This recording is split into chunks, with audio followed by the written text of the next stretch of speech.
Two stocks hapa, labda nataka kuambia wasee before tuendelee kwa hii video sana. Yaani pale Facebook muangalie Two Stocks.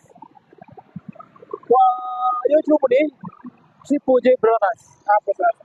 Niambie ndugu yangu. Sasa leo kaamka umechelewa.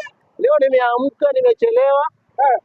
Na vile unasikia kuwa nataka kuambia kuwa mwanaume ni kazi. Unaamka masaa nyingine unajikakamua hivi unafikiria mwili imechoka. Lakini sasa ukiangalia watoto wako wenye wanakuangalia na innocent faces inabidi tu amke. Ukikumbuka kala kitu lazima uamke.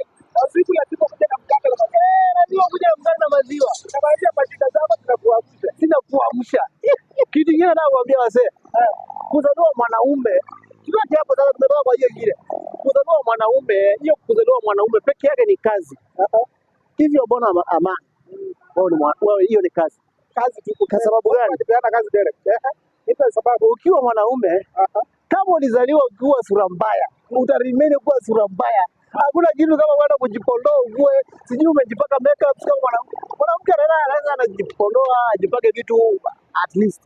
Aenda anunue wigi avae akuwe at least. Lakini kama ulizaliwa mwanaume na umezaliwa sura mbaya, hiyo ni yako mpaka kifo. Ile nilikuwa nasikia personal face. So, ndio nasema mwanaume kuzaliwa mwanaume peke yake ni kazi. Na sina mengi. leo hapo tutaelewa. Let's go to class on. What are you? Two stocks. Two stocks. Hapa kwa FB. Pale YouTube Ni Triple J Brothers.